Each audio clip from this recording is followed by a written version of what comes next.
Good afternoon.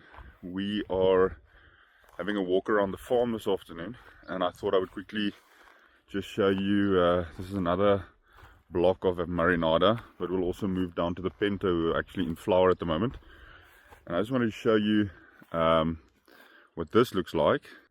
So as you can see, we're already having a lot of the petals dropping, but what I actually wanted to show you is we do lose trees every year, whether it be rats eating the roots or other diseases. And then this tree was replanted now, and this tree was replanted last year, and you can see this is last year's growth, so it actually still needs to get a little bit more pruned here.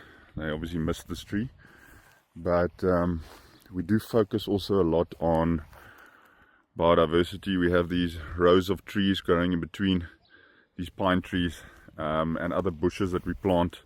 Just creates more biodiversity. That's why you can always hear a lot of birds and bees flying around. We do focus on the ecological side of it.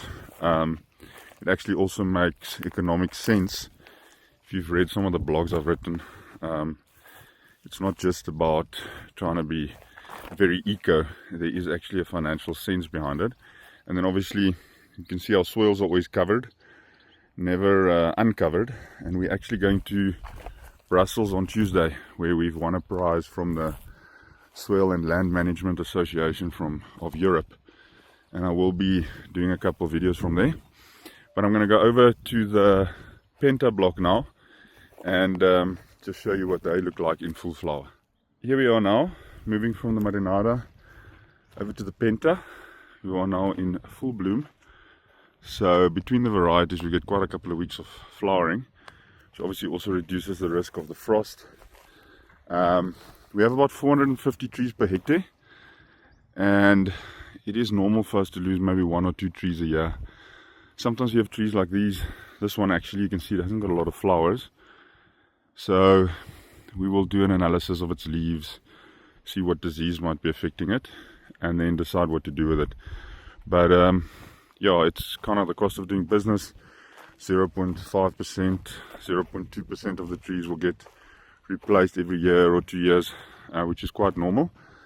But yeah, once again, focusing a lot on the biodiversity. So you can't see it from here, our lake is down there, and on the other side of the lake we have more Penta trees, and then here we actually have a row of biodiversity planted there at the end of this row.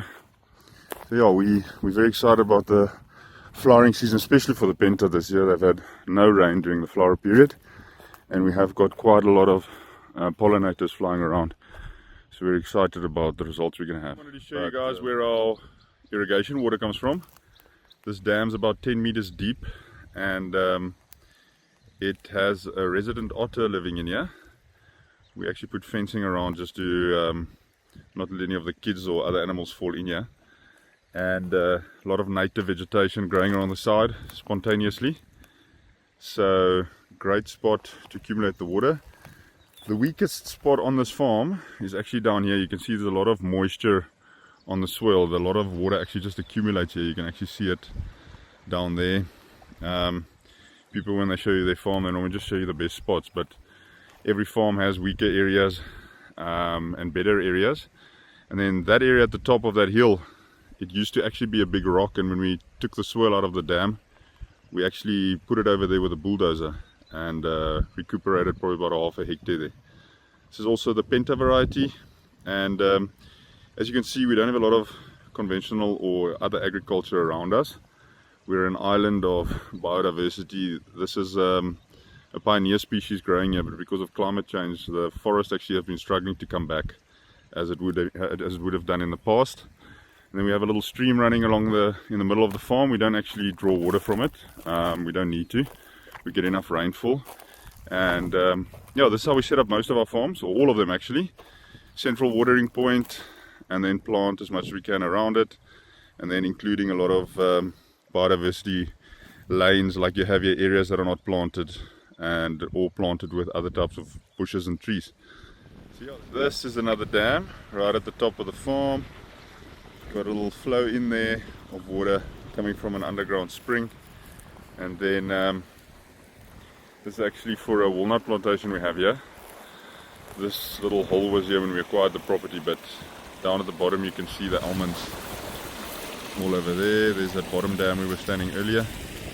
We've actually built a couple of houses on the property now.